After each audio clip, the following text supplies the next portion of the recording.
Hey, hello world. Hello on this glorious Monday afternoon. Should I say Bank Holiday Monday? Means nothing to me as an actor. Means diddly squat. Today is another day, as it normally is. And perhaps it sort of feels like that for you guys as well. Perhaps it sort of feels like it's just another day, maybe Groundhog Day. But I hope that you are managing to make it beautiful sometimes, if you're able. I've had a week of, hi everyone, I've had a week of doing the timetable thing. I kind of wrote myself like a very chilled out timetable of like a list of things that I could get done throughout the day, things that are boring, housework, etc., and also things that I like, things that I'm interested in. And it's actually really helped my sanity. Also laying out the yoga mat here ready, so it's just there waiting for me whenever I need it. Has been really helpful, and I dragged my mum online to do a yoga class with me, and it was nice to do it with someone. Yeah, that's been really good. So I'm feeling pretty chill and ready for a bit of story time with Tamarin. But before that, I just want to show you something that I'm really, really excited about. Now, can I... Oh, I can't turn it round now that I'm live. Of course I can't. Oh, yes, I can. Technology. Can you see? My tomato plant has germinated. I am now the proud mother of some baby tomato seedlings, I suppose you call them.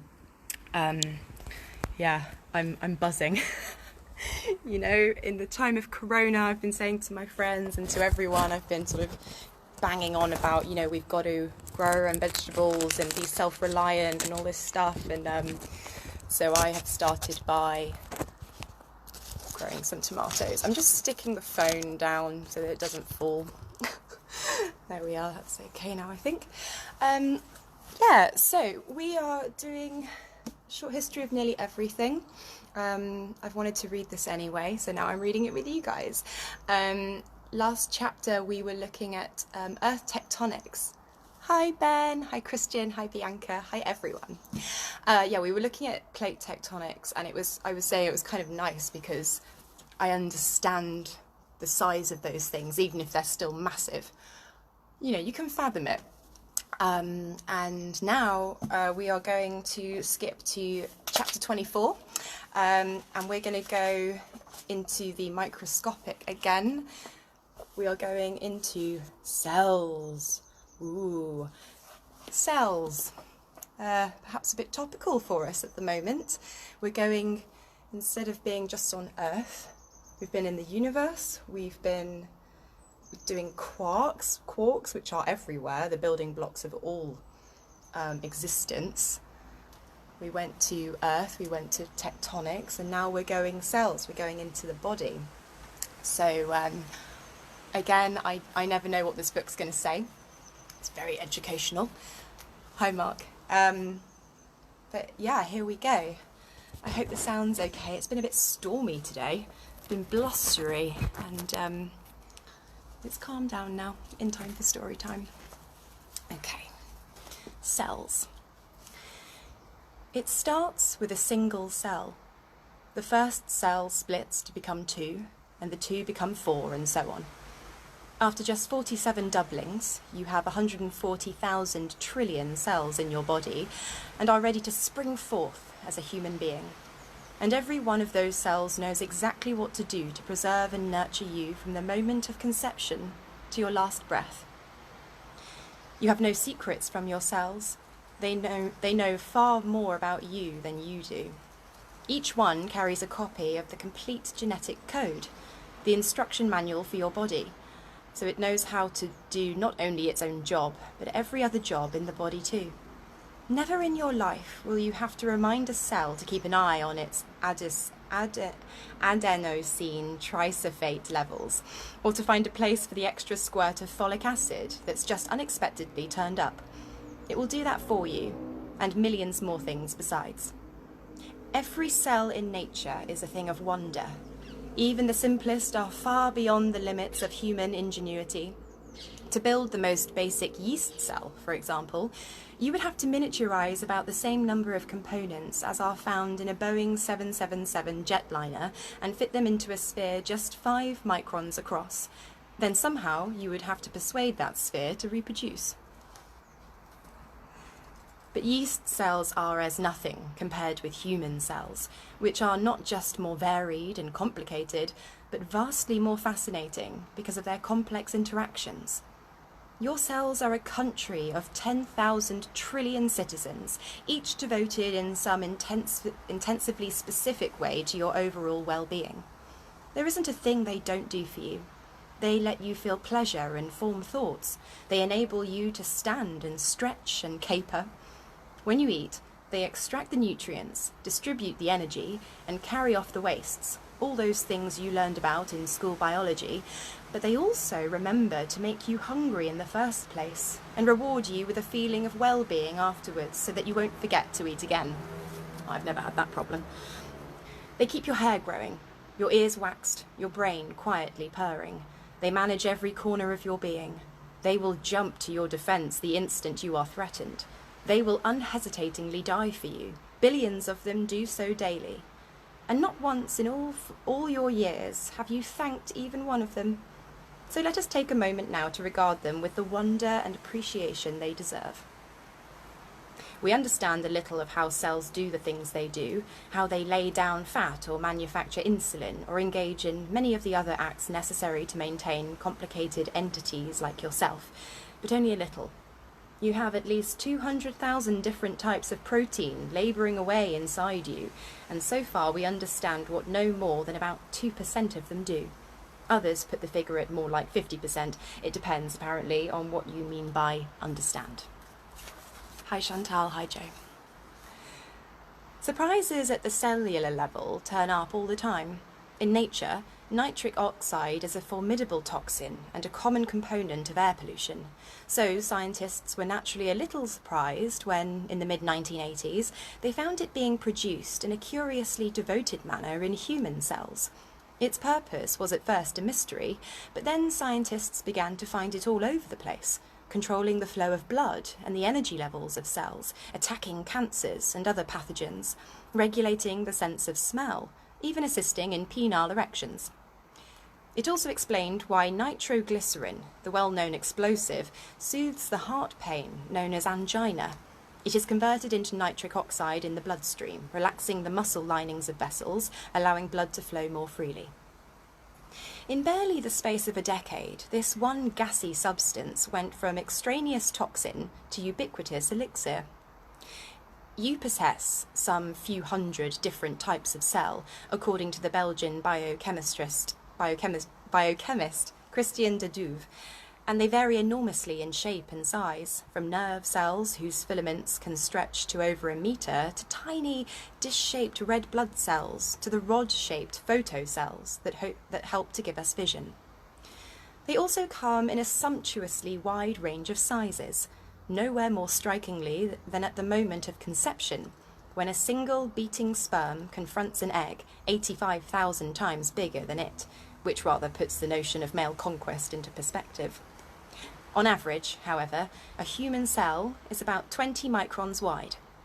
That is, about 0.02 of a millimetre, which is too small to be seen, but roomy enough to hold thousands of complicated structures like mitochondria and millions upon millions of molecules. In the most literal way, cells also vary in liveliness. Your skin cells are all dead. It's a somewhat galling notion to reflect that every inch of your surface is deceased. Ugh.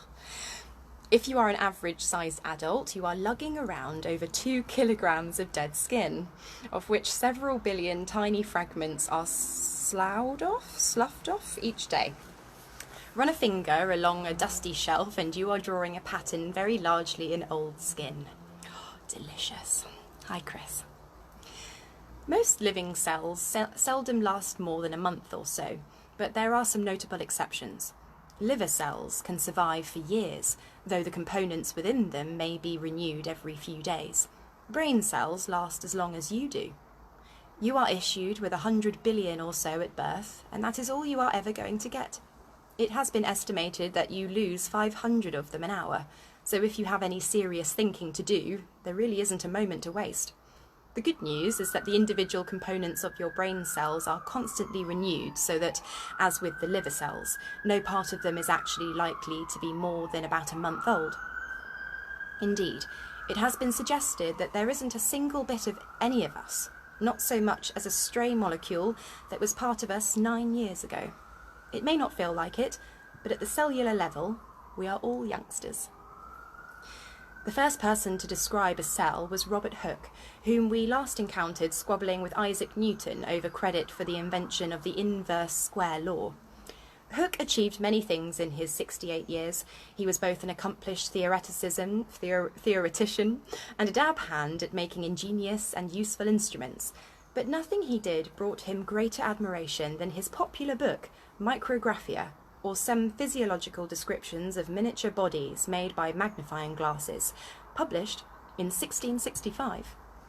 It revealed to an enchanted public a universe of the very small that was far more diverse, crowded, and finely structured than anyone had ever come close to imagining.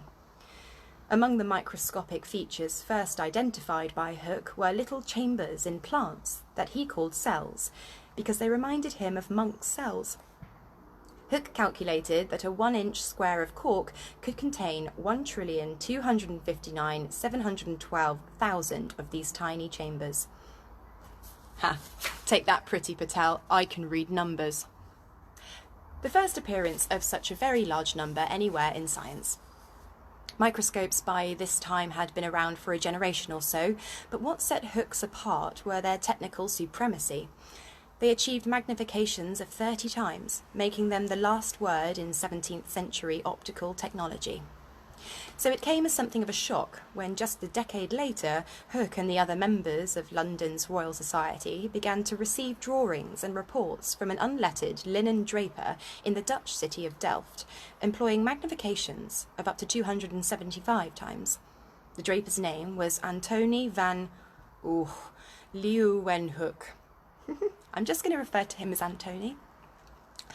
Though he had little formal education and no background in science, he was a perceptive and dedicated observer and a technical genius.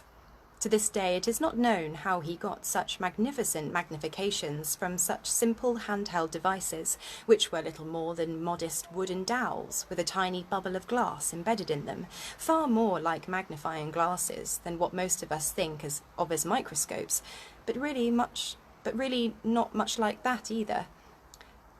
Antony made a new instrument for every experiment he performed and was extremely secretive about his techniques, though he did sometimes offer tips to the British on how they might improve their resolutions.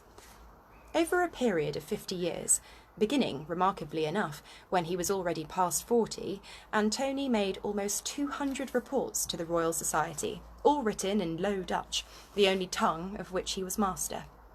He offered no interpretations, but simply the facts of what he had found, accompanied by exquisite drawings. He sent reports on almost everything that could be usefully examined: bread mould, a bee's stinger, blood cells, teeth, hair, his own saliva, excrement, and semen. These last with fretful apologies for their inescapably unsavoury nature, nearly all of which had never been seen microscopically before. After he reported finding animalcules in a sample of pepper water in 1676, the members of the Royal Society spent a year with the best devices English technology could produce, searching for the little animals, before finally getting the magnification right. What Antony had found were protozoa. He calculated that there were 8,280,000 of these tiny beings in a single drop of water, more than the number of people in Holland. The world seemed to be teeming with life in ways and numbers that no one had previously suspected. Inspired by Antoni's fantastic findings, others began to peer into microscopes with such keenness that they sometimes found things that weren't in fact there. One respected Dutch observer, Nicolaus Hartozeka, was convinced he saw tiny performed men in sperm cells. He called the little beings homunculi, and for some time many people believed that all humans, indeed all creatures, were simply vastly inflated versions of tiny but complete precursor beings. Antony himself occasionally got carried away with his enthusiasms. In one of his least successful experiments, he tried to study the explosive properties of gunpowder by observing a small blast at close range. He nearly blinded himself in the process. In 1683, Antony discovered bacteria, but that was about as far as progress could get for the next century and a half, because of the limitations of microscope technology. Not until 1831 would anyone first see the nucleus of a cell. It was found by the Scottish botanist Robert Brown, that frequent but always shadowy visitor to the history of science. Brown, who lived from 1773 to 1858, called it nucleus from the Latin nucula, meaning little nut or kernel. Only in 1839, however, did anyone realise that all living matter is cellular. It was Theodor Schwann, a German, who had this insight, and it was not only comparatively late, as scientific insights go, but not widely embraced at first. It wasn't until the 1860s, and some landmark work by Louis Pasteur in France, that it was shown conclusively that life cannot arise spontaneously, but must come from pre-existing cells. The belief became known as the cell theory, and it is the basis of all modern biology. Hi, Penny. You had the same idea. Oh, I'm not sure about what now, sorry. The cell has been compared to many things, from a complex chemical refinery by the physicist James Trefil to a vast teeming metropolis, the biochemist Guy Brown. A cell is both of those things and neither. It is like a refinery in that it is devoted to chemical activity on a grand scale, and like a metropolis in that it is crowded and busy and filled with interactions that seem confused and random, but clearly have some system to them. But it is a much more nightmarish place than any city or factory that you have ever seen. To begin with, there is no up or down inside the cell. Gravity doesn't meaningfully apply at the cellular scale, and not an atom's width of space is unused. There is activity everywhere, and a ceaseless thrum of electrical energy. You may not feel terribly electrical, but you are. The food we eat and the oxygen we breathe are combined in the cells into electricity. The reason we don't give each other massive shocks or scorch the sofa when we sit down is that it is all happening on a tiny scale, a mere 0.1 volts, travelling distances measured in nanometers. However, scale that up, and it would translate as a jolt of 20 million volts per metre, about the same as the charge carried by the main body of a thunderstorm. Whatever their size or shape, nearly all your cells are built to fundamentally the same plan. They have an outer casing or membrane, a nucleus wherein resides the necessary genetic information to keep you going, and a busy space between the two called the cytoplasm. The membrane is not, as most of us imagine it, a durable rubbery casing, something that you would need a sharp pin to prick. Rather, it is made up of a type of fatty material known as a lipid, which has the approximate consistency of a light grade of machine oil. To quote Sherwin B. Newland, if that seems surprisingly insubstantial, bear in mind that at the microscopic level, things behave differently. To anything on a molecular scale, water becomes a kind of heavy-duty gel, and a lipid is like ion. If you could visit a cell, you wouldn't like it. Blown up to a scale at which atoms were about the size of peas, a cell itself would be a sphere roughly a mile across and supported by a complex framework of girders called the cytoskeleton. Within it, millions upon millions of objects, some the size of basketballs, others the size of cars, would whiz about like bullets. There wouldn't be a place you could stand without being pummeled and ripped thousands of times every second from every direction. Even for its full-time occupants, the inside of a cell is a hazardous place. Each strand of DNA is on average attacked or damaged once every 8.4 seconds, 10,000 times a day, by chemicals and other agents that whack into it or carelessly slice through it, and each of these wounds must be swiftly stitched up if the cell is not to perish. Blimey. Hi, Harriet. The proteins are especially lively, spinning, pulsating, and flying into each other up to 1 billion times a second. Enzymes, themselves a type of protein, dash everywhere, performing up to 1,000 tasks a second. Like greatly speeded up worker ants, they busily build and rebuild molecules, hauling a piece off this one, adding a piece to that one. Some monitor passing proteins and mark with a chemical those that are irreparably damaged or flawed. Once so selected, the doomed proteins proceed to a structure called a proteasome, where they are stripped down and their components used to build new proteins. Some types of protein exist for less than half an hour, others survive for weeks, but all lead existences that are inconceivably frenzied. As de Duve notes, the molecular world must necessarily remain entirely beyond the powers of our imagination, owing to the incredible speed with which things happen in it. But slow things down to a speed at which the interactions can be observed, and things don't quite seem so unnerving. You can see that a cell is just millions of objects: lysosomes, endosomes, ribosomes, ligands, peroxisomes, proteins of every size and shape, bumping into millions of other objects and performing mundane tasks, extracting energy from nutrients, assembling structures, getting rid of waste, warding off intruders, sending and receiving messages, making repairs. Typically, a cell will contain some 20,000 different types of protein, and of these, about 2,000 types will each be represented by at least 50,000 molecules.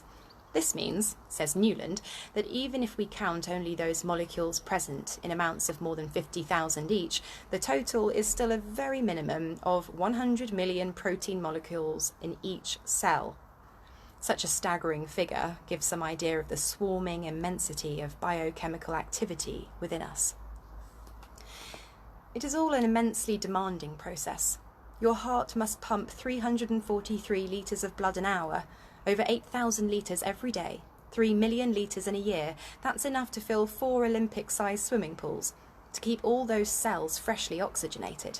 And that's at rest. During exercise, the rate can increase as much as 6-fold. The oxygen is taken up by the mitochondria. These are the cell's power stations, and there are about 1,000 of them in a typical cell, though the number varies considerably depending on what a cell does and how much energy it requires. You may recall from an earlier chapter, well, we might not recall, that the mitochondria are thought to have originated as captive bacteria, and that they now live essentially as lodgers in our cells, preserving their own genetic instructions, dividing to their own timetable, speaking their own language. You may also recall that we are at the mercy of their goodwill. Here's why. Virtually all the food and oxygen you take into your body are delivered, after processing, to the mitochondria, where they are converted into a molecule called adenosine triphosphate, or ATP. Hi Tom, hi Emma. You may not have heard of ATP, but it is what keeps you going. ATP molecules are essentially little battery packs that move through the cell, providing energy for all the cell's processes, and you get through a lot of it. At any given moment, a typical cell in your body will have about 1 billion ATP molecules in it, and in 2 minutes, every one of them will have been drained dry, and another billion will have taken their place. Every day you produce and use up a volume of ATP equivalent to about half your body weight. What? Feel the warmth of your skin. That's your ATP at work. When cells are no longer needed, they die with what can only be called great dignity. They take down all the struts and buttresses that hold them together and quietly devour their component parts. The process is known as apoptosis, or programmed cell death. Every day, billions of your cells die for your benefit, and billions of others clean up the mess. Cells can also die violently, for instance when infected.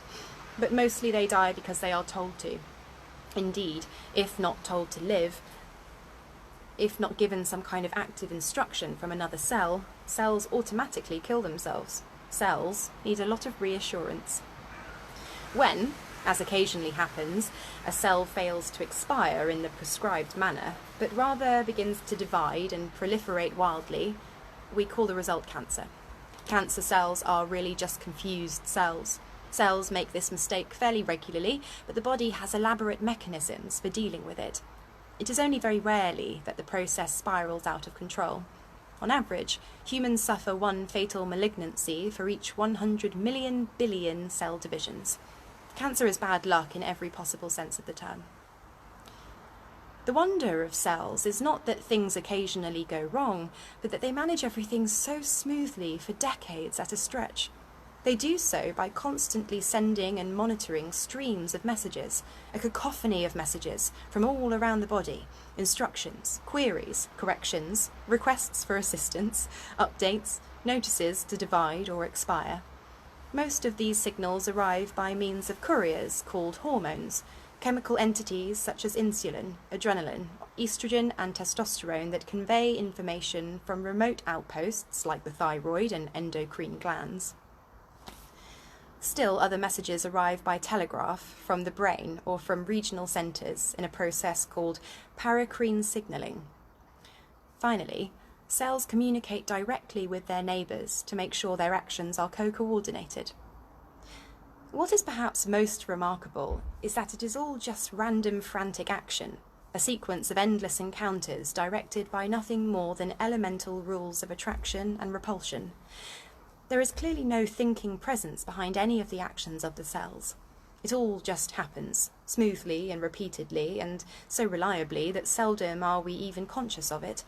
Yet somehow, all this produces not just order within the cell, but a perfect harmony right across the organism.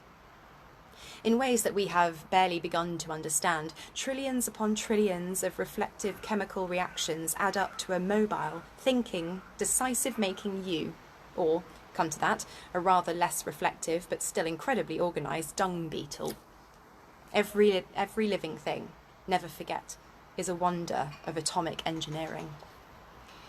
Indeed, some organisms that we think of as primitive enjoy a level of cellular organisation that makes our own look carelessly pedestrian.